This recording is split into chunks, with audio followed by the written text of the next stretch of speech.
Lyra. Chapter 1. On very still nights, sometimes we can hear them chanting, calling for us to die. We can see them too, or at least make out the halo of light cast up from the shores of Beryl Key, where they must be gathered, staring back across the black expanse of water toward the fence and the angular white face of the Haven Institute.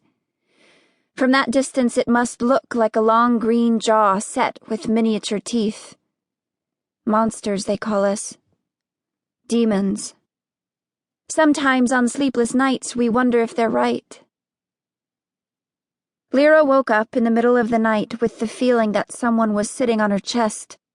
Then she realized it was just the heat, swampy and thick, like the pressure of somebody's hand. The power had gone down. Something was wrong. People were shouting, doors slammed, footsteps echoed in the halls. Through the windows she saw the zigzag pattern of flashlights cutting across the courtyard, illuminating silvery specks of rain and the stark white statue of a man reaching down toward the ground, as though to pluck something from the earth. The other replicas came awake simultaneously. The dorm was suddenly full of voices, thick with sleep. At night it was easier to speak. There were fewer nurses to shush them. "What's wrong? What's happened?" "Be quiet." That was Cassiopeia.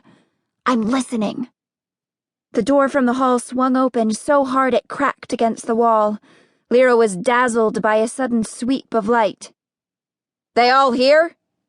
It sounded like Dr. Coffee Breath. "I think so." Nurse Don't Even Think About It's voice was high and terrified. Her face was invisible behind the flashlight beam. Lyra could make out just the long hem of her nightgown and her bare feet.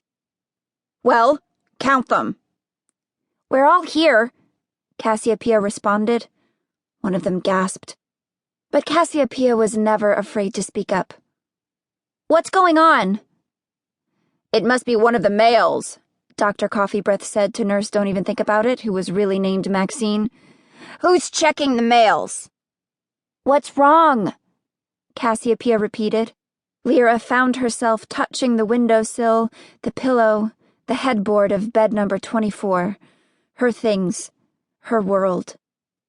At that moment, the answer came to them.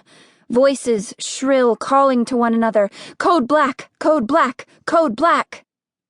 Almost at the same time, the backup generator kicked on. The lights came up, and with them, the alarms. Sirens wailed, lights flashed in every room, everyone squinted in the sudden brightness.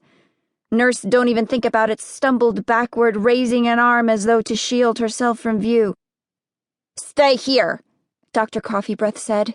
Lyra wasn't sure whether he was speaking to Nurse Don't Even Think About It or to the replicas. Either way, there wasn't much choice. Dr. Coffee Breath had to let himself into the hall with a code. Nurse Don't Even Think About It stayed for only a moment, shivering, her back to the door, as if she expected that at any second the girls might make a rush at her. Her flashlight, now subsumed by the overheads, cast a milk-white ring on the tile floor. "Ungrateful," she said, before she too let herself out.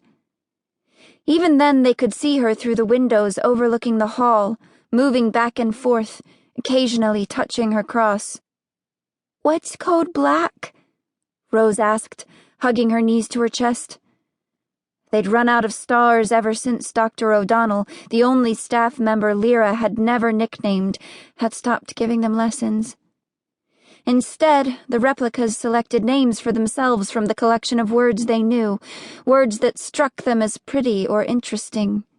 There was Rose, Palmolive, and Private. Lilac Springs and Tide. There was even a fork.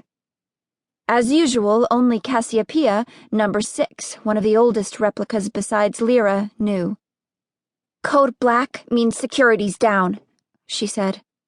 "Code Black means someone's escaped."